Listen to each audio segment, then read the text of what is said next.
Sai, Shri Sai Satcharitra, Chapter 37. Chapter 37 describes the Chavdi procession. In this chapter, Hemadpant, after making some preliminary observations on some points of Vedanta, describes the Chavdi procession. Preliminary. Blessed is Sai's life for his devotees. Blessed is his daily routine. His ways and actions are indescribable. Sometimes he was intoxicated with Brahmanand and other times completely self-absorbed. While doing so many things at the same time, he was yet unconcerned with them. Though he seemed at times quite inactive, he was not idle or dozing. He always abided in his own self. Though he looked calm and placid as the sea, he was deep and unfathomable. Who can describe his ineffable nature? He regarded men as brothers, women as sisters and mothers. He was a perfect celibate, as everybody knows. May the knowledge we get in his company last long unto death. Let us ever serve him with wholehearted devotion to his feet. Let us see him in all beings and let us constantly remember his name. Hemadpant, after making some lengthy dissertations on some topics of Vedanta, which he himself considers as a digression, goes on to describe the Chavdi procession. The Chavdi procession. Baba's dormitory has already been described. One day he slept in the masjid and on the next in the Chavdi near the masjid. He slept in the masjid and in the Chavdi on alternate days. This alternate sleeping at both these places went on till Baba's Mahasamadhi. From the 10th December 1909, devotees began to offer regular worship to Baba in the Chavdi. This we will now describe with his grace. When the day of retiring to the Chavdi came, people flocked to the masjid and did bhajan in the mandap for a few hours. Behind them was a beautiful palanquin, to the right a tulsi Vrindavan, and in front Baba adorned his seat, and there were devotees singing bhajan. Men and women who had a liking for bhajan came in time. Some took tal, chiplis and kartal, mridang, khanjari and gol in their hands and conducted the bhajan. Sai Baba was a magnet who drew all the devotees to him. Outside in the open, some trimmed their divyatas, some decorated the palanquin, some stood with cane sticks in their hands and hailed victory to Baba. The corners were decorated with buntings. In the masjid, rows of burning oil lamps shed their light. Baba's horse Shyam Karna stood fully decorated outside. Then Tatya Patil came with a group of men to Baba and asked him to be ready. Baba sat quiet in his place till Tatya came and helped him to get up by putting his arm under Baba's arm. Tatya called Baba by the name of Mama. Clearly, their relationship was extremely intimate. Baba wore on his body the usual kafni, took his satka, and under his armpit, after taking his chilim and tobacco and placing a cloth over his shoulder, became ready to start. Then Tatya placed the golden embroidered beautiful shela over his body. After this, Baba himself put a few fuel sticks into the dhuni to keep it alive, and with his right hand extinguished the lamp burning near the dhuni and then started for the Chavdi. Then all sorts of musical instruments, bands and horns etc. gave out different sounds, and fireworks exhibited various colored views. Men and women singing Baba's name started walking, doing bhajan to the accompaniment of mriding and veena. Some danced with joy and some carried various flags.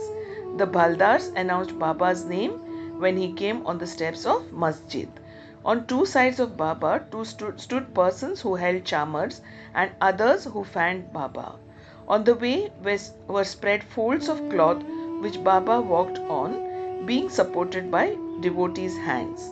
Tatya Patil held the left hand and Malsapati the right, and Babu Sahib Jog held the chhatra over his head. In this fashion, Baba marched on to the Chavdi. The fully decorated house named Shyam Karna led the way, and behind him were all the carriers, waiters, musical players, and the crowd of devotees.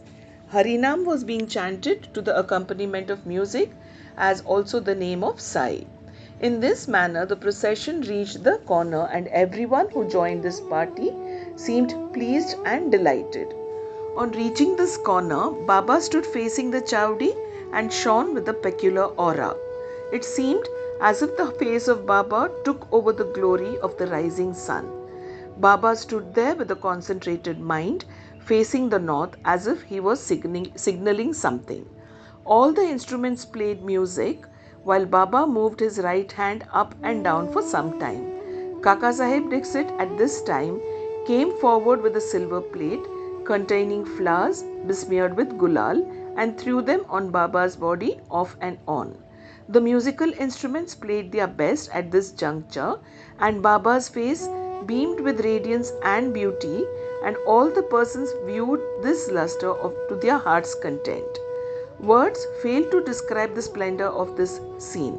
Sometimes Malsapati began to dance as if possessed by some deity, but all were surprised to see that Baba's concentration was least disturbed.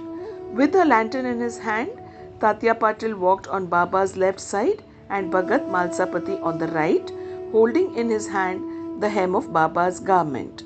What a beautiful procession, and what an expression of devotion! To witness this, men and women, poor and rich, flocked there. Baba walked at very slow pace. Bhaktas followed on both sides with love and devotion.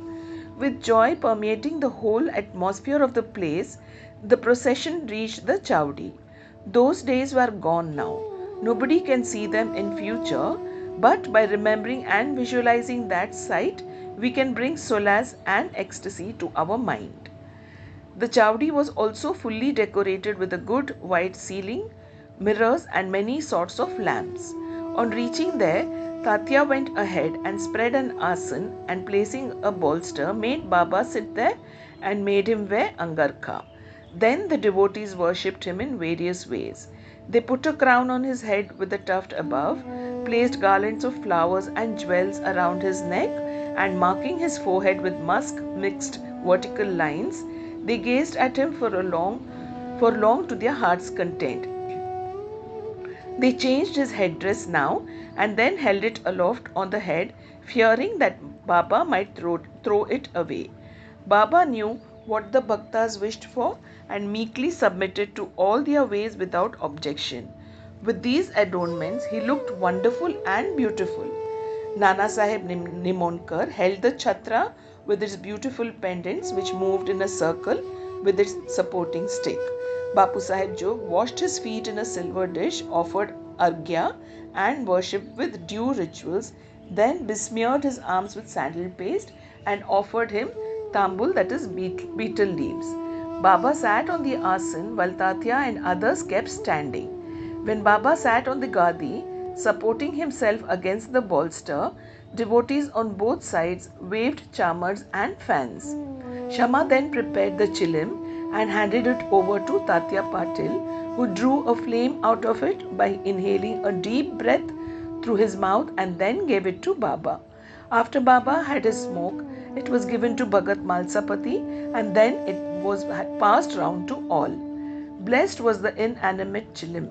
It had first to undergo many ordeals of penance, such as being kneaded by pot makers, dried in the sun and burnt in fire, and then he had good fortune to get the contact of Baba's hand and his kiss.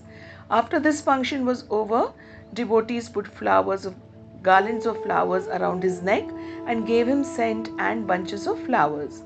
Baba, who was an incarnation of dispassion, cared a fig for all these necklaces of jewels and garlands of flowers and other decorations, but out of real love to his devotees, he allowed them to have their own way and to please themselves.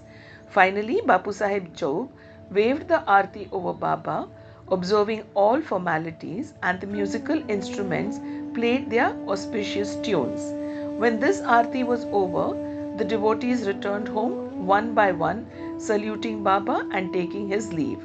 When Tatya Patil, after offering chilim, attar and rose water stood to depart, Baba said to him lovingly, "Guard me properly.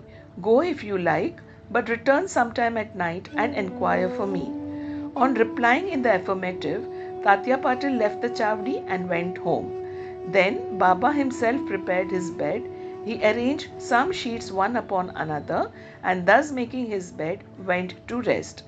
We shall also now take rest and close this chapter with a request to the readers that they should remember Baba and his Chavdi procession daily before they retire and go to bed. Bow to Shri Sai, peace be to all.